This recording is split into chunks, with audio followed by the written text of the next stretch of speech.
Hello everyone, welcome back to the channel. Hope so आप सभी लोग जो है अच्छे खासे प्रॉफिट में होंगे। अभी टाइम हो रहा है 8:13। आज है 16 मार्च। हम लोग ये जो आंसर्स करने जा रहे हैं हमें काम आएगा 17 मार्च, जो एक इम्पॉर्टेंट दिन है और वो दिन है फ्राइडे का। एक वीकली क्लोजिंग आने वाली है।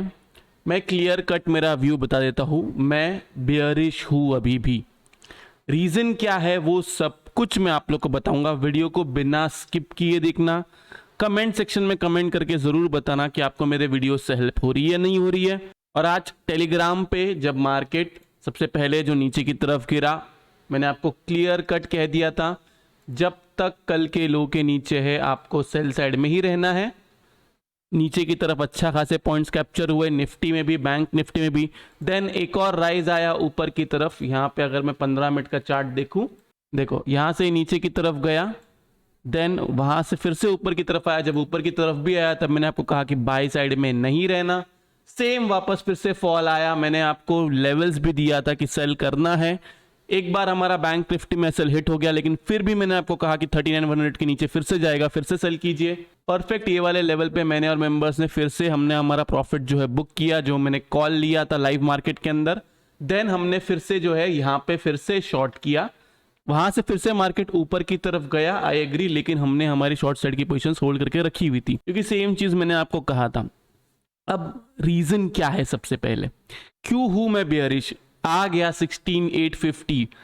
मैं इतने दिन से कह रहा था कि 15 मार्च तक मैं बेयरिश रहूंगा, 16800 आना चाहिए। देखो, सबसे पहली बात 16800 आया नहीं है। और सबसे बड़ा प्रॉब्लम क्या है इंडिया में? इंडिया में सबसे बड़ा प्रॉब्लम है ट्रेडर्स कम है और एनालिस्ट ज्यादा है। तो बहुत सिंपल तरीके से एफआईज इसका फायदा उठा रहे हैं। प्रॉब्लम ऐसा है, 16800 सबको सपोर्ट पता था। मैं भी कह रहा हूं बहुत सारे बेयर्स, जितने बड़े बड़े बेयर्स रहेंगे, उन्होंने अपना आज प्रॉफिट भी बुक किया होगा। मैं 110% लिख के देने को तैयार हूं। मैंने भी अपना प्रॉफिट बुक किया है, लेकिन मैं बेयर नहीं हूं, मैं एक स्टैग हूं। दोनों तरफ प्ले करने में विश्वास रखता हूं। जिस तरफ बड़ा ट्रेंड दिखता है उस तरफ मैं घूमता हूं। मैं क्लियर था कि 16800 के पास आएगा तो वहां से हम सोचेंगे बाय करेंगे। फिर उसके बाद में जैसे से लेट होते गया, मैंने मेरा टारगेट जो है नीचे की तरफ 16500 से 16300 कर दिया, जो मोस्टली मुझे लगता है आना चाहिए। अब रीजन क्या है? जैसे कि मैंने कहा, इंडिया में एनालिस्ट ज्यादा है, ट्रेडर्स कम है। सबके हिसाब से 16800 एक सपोर्ट है।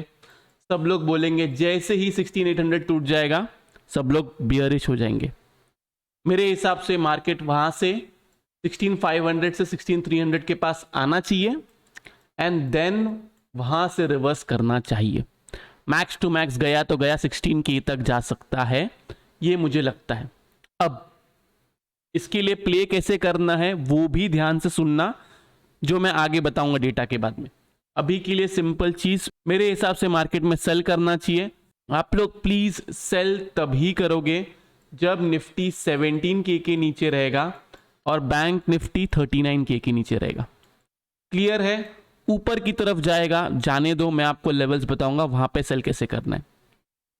एक और रीजन इसमें क्या है, जो मैंने मेंबर्स को भी समझाया हूं। जो भी क्रिकेट खेलता है, फुटबॉल खेलता है, सिंपली चीज मैं आपको समझाता हूं। आप बॉल को जब ऊपर की तरफ फेंकते हो तो वो जब नीचे आता है तो वो सपोर्ट लेता है ना। सपोर्ट किस चीज का लेगा? कोई एक चीज होगी उसका सपोर्ट लेगा ना। जमीन पे सपोर्ट लेगा, टेबल रहेगा, जो भी चीज रहेगी उसका सपोर्ट लेगा एंड देन वहां से ऊपर की तरफ थोड़ा सा जंप करेगा। ये जो जंप आया है ना, ये वाला, ये हवा में जंप आया, ये सपोर्ट पे जंप नहीं आया है। एक्चुअल सपोर्ट है उसका 750 से 800। और सबसे इंपॉर्टेंट चीज क्या है इसके अंदर, मार्केट को अगर ऊपर जाना है ना तो उसको लोगों को बेयर बनाना जरूरी है। ऐसे ही नहीं जा सकता है मार्केट ऊपर। अगर वो बेयरिश नहीं बनाता है तो मैक्स टू मैक्स फिर यहां से 17200, 17300, 17500 मैक्स टू मैक्स, फिर वो वहां से फिर से नीचे की तरफ गिरेगा। यही होगा और नीचे की तरफ इंपल्सिव मूव आएगा। फिर सबको फिर से बुलिश किया जाएगा और फिर से मार्केट नीचे की तरफ गिरेगा। फिर सिंपल चीज मैं समझा देता हूं, 16300 से 16500 के बीच में आएगा, वहां पे मैं बाय अटेम्प्ट करूंगा। उसके पहले मैं बाय अटेम्प्ट नहीं कर रहा हूं। कुछ भी चेंजेस आएगा तो मैं आपको टेलीग्राम पे बता दूंगा कि बाय करना है या नहीं करना है। अभी के लिए मुझे नहीं दिखता है बाय होना चाहिए। एक बार सब लोग को बियरिश करना चाहिए। अभी आज के दिन क्या हो गया था, सुबह के टाइम पे बहुत सारी पॉजिटिव न्यूज़ आ गई थी। पॉजिटिव न्यूज़ कभी भी मार्केट को ऊपर लेके जाने के लिए नहीं होती है लॉन्ग टर्म में। अगर लॉन्ग टर्म में मार्केट को ऊपर की तरफ लेके जाना है, लॉन्ग टर्म भी छोड़ दो, अगर किसी को एक मंथ के लिए भी मार्केट को ऊपर की तरफ लेके जाना है तो उसको इतनी नेगेटिविटी भरनी पड़ेगी सबके दिमाग में कि सब लोग ये सोचे कि मार्केट के अंदर क्रैश आ गया, मार्केट तबाह हो गया, मार्केट कभी उठेगा ही नहीं। इसलिए मैं कहता हूं, मेरे हिसाब से मार्केट ये वाला लो भी ब्रेक करना चाहिए, 16,750 16,800 ये भी ब्रेक करना चाहिए, और नीचे की तरफ हो भी सकता है कि हम नेक्स्ट 1 वीक के अंदर नीचे की तरफ भी क्लोजिंग दे दे। मेरे हिसाब से 4 ट्रेडिंग सेशंस में ये वाला लो ब्रेक होना चाहिए। लेकिन मैंने आज के दिन आपको क्या क्या टारगेट्स दिए, 16,800, 16,500, 16,300 और 16K। लेकिन इसको आपको प्ले कब करना है, जब मार्केट 17K के नीचे रहेगा, नहीं तो प्ले नहीं करना है। मैंने भी कॉल राइटिंग विथ हेज किया हुआ है और मैंने इन द मनी जाके कॉल राइटिंग किया हुआ है 16,500 से 16,800 तक। ऊपर की तरफ आएगा तो मैं जो भी हेज पोजीशन है उसको बुक करते जाऊंगा और एक नई हेज पोजीशंस खड़ी रखूंगा, लेकिन मैं मेरे कॉल राइटिंग में रहूंगा। कभी भी अगर मैं एग्जिट करता हूं, टेलीग्राम पे मैं अपनी गलती मान लूंगा और वो लॉस बुक कर दूंगा। अभी के लिए मुझे लगता है मार्केट नीचे की तरफ आना चाहिए और उस पर मैं पूरी तरीके से कायम हूं उस बात पे।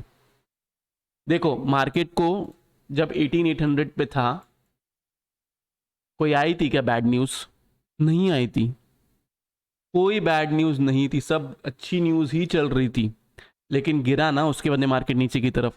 सब लोग ने कहा कि मार्केट नहीं गिरेगा, मार्केट बहुत बुलिश है, बहुत बुलिश है। सेम लॉजिक, सब लोग कह रहे हैं सपोर्ट है, सपोर्ट है। प्रॉब्लम यही है, मुझे बाय करने में कोई प्रॉब्लम नहीं है। प्रॉब्लम ये है कि पूरा रिटेलर जो है उनको दिख रहा है कि सपोर्ट है। आज के दिन हैमर कैंडल बन गई है या डोजी कैंडल बन गई है तो सब लोग रिवर्सल का वेट कर रहे हैं।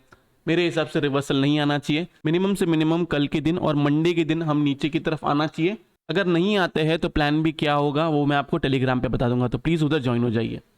डेटा से हम लोग स्टार्ट करते हैं। डेटा को देखें तो यहाँ पे क्लियरली देखा जाए तो क्लाइंट्स जो है वो अभी भी बुलिश है। स्टॉक फ्यूचर्स ऐड किया हुआ है, इंडेक्स फ्यूचर्स ऐड किया हुआ है, ये कॉल निकाली हुई है, मोस्टली इन्होंने कॉल राइटिंग की हुई है थोड़ी बहुत, ओके, और पुट राइटिंग और बढ़ा दी है, तगड़ी सी कॉल राइटिंग भी की है, पुट राइटिंग भी बढ़ा दी है।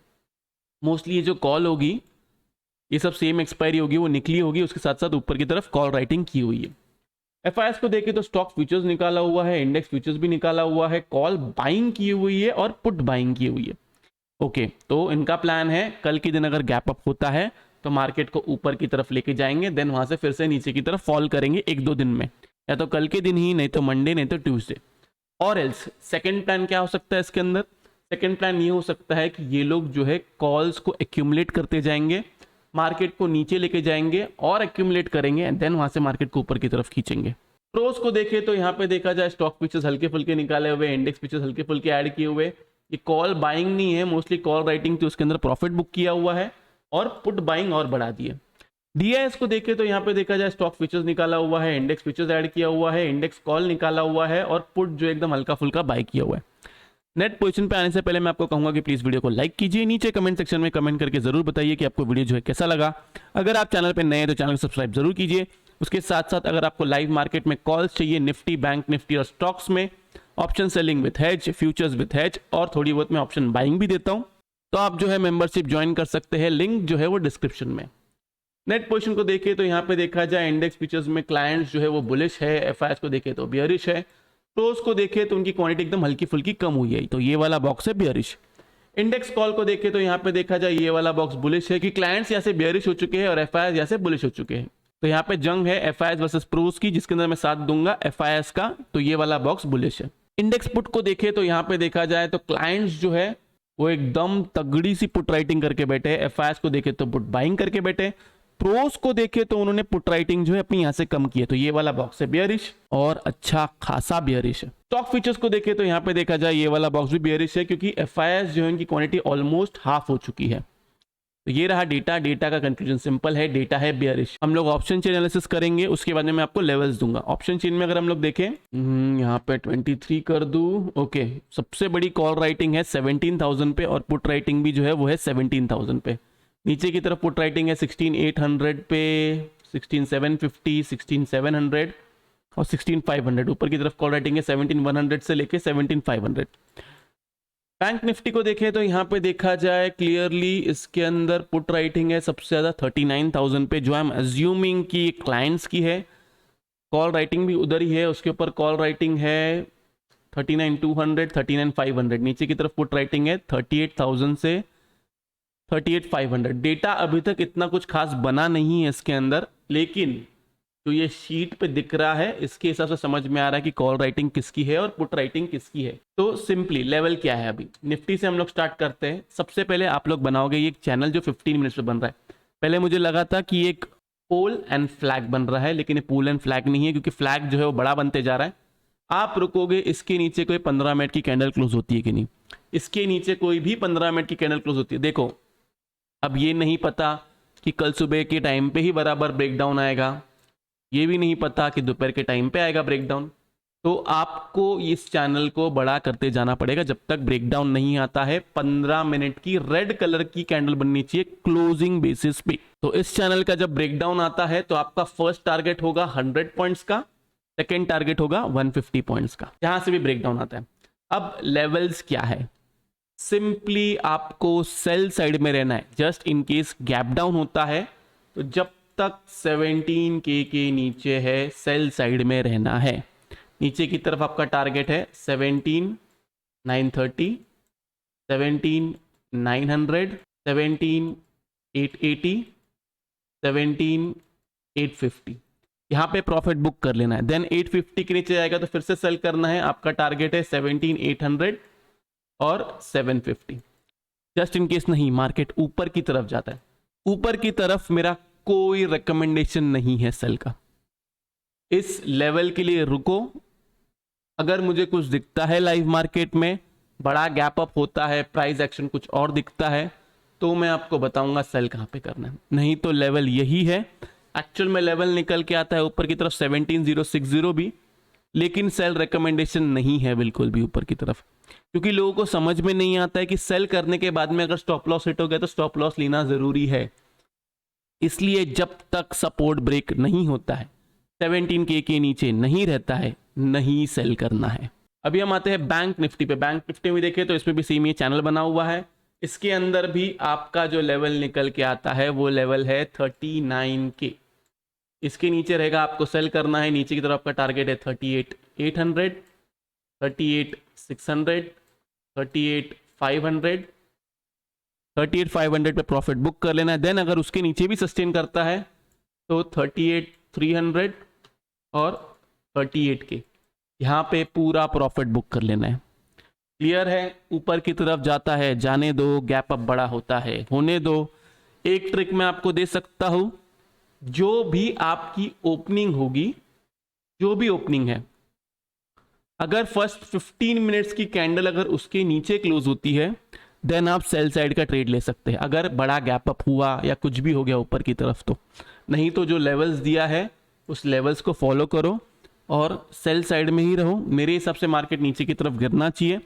ये कल गिरेगा, नेक्स्ट वीक गिरेगा, वो मुझे नहीं पता, इसलिए सेम एक्सपायरी में ट्रेड ना ले।